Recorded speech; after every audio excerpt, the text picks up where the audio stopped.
Apple iPhone అంటే యూత్లో ఉన్న క్రేజ్ అంతా ఇంత కాదు. కాబట్టి అందులో ఉన్న ఫీచర్స్ కొంచెం తక్కువ. అది ఏంటో కాదు, డ్యూయల్ సిమ్ లేకపోవడం. ఎంత ఇష్టపడి యాపిల్ ఫోన్ కొన్నా దాంట్లో ఇప్పటి వరకు ఒక సిమ్ మాత్రమే మెయింటైన్ చేసుకోగలం. కానీ ఇప్పటి వరకు ఉన్న ఫీచర్స్ కాకుండా ఇప్పుడు మరో కొత్త ఫీచర్తో వస్తున్నట్లు కంపెనీ ప్రకటించింది. ఇక మీదట వచ్చే యాపిల్ ఐఫోన్లు అన్ని డ్యూయల్ సిమ్తో అందుబాటులోకి వస్తున్నట్లు ఈ సంస్థ తాజాగా ప్రకటించింది.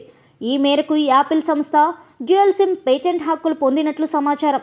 అయితే గత 4 ఏళ్లుగా డ్యూయల్ సిమ్ ఫోన్లకు డిమాండ్ ఉన్నప్పటికీ ఈ విషయంలో యాపిల్ సింగిల్ సిమ్తోనే మార్కెట్లో తన సత్తా చాటుతుంది. ఇంకా ఇప్పుడు ఐఫోన్ త్వరలో 2 సిమ్లతో మార్కెట్లోకి ఎంట్రీ ఇవ్వనుంది. అమెరికాలో పేటెంట్ హక్కులను పొందిన సంస్థకు చైనాలోనూ అనుమతి లభించినట్లు సంస్థకు చెందిన ఓ అధికారి వెల్లడించారు. 2017 మార్కెట్లోకి ప్రవేశించనున్న ఈ ఐఫోన్ 8లో డ్యూయల్ సిమ్ సదుపాయం కూడా ఉన్నట్లు సమాచారం. అంటే 2017 మొబైల్ మార్కెట్లో యాపిల్ ఐఫోన్దే హవా నడుస్తుందేమో, చూడాల్సిందే. Like and subscribe Eagle Media Works.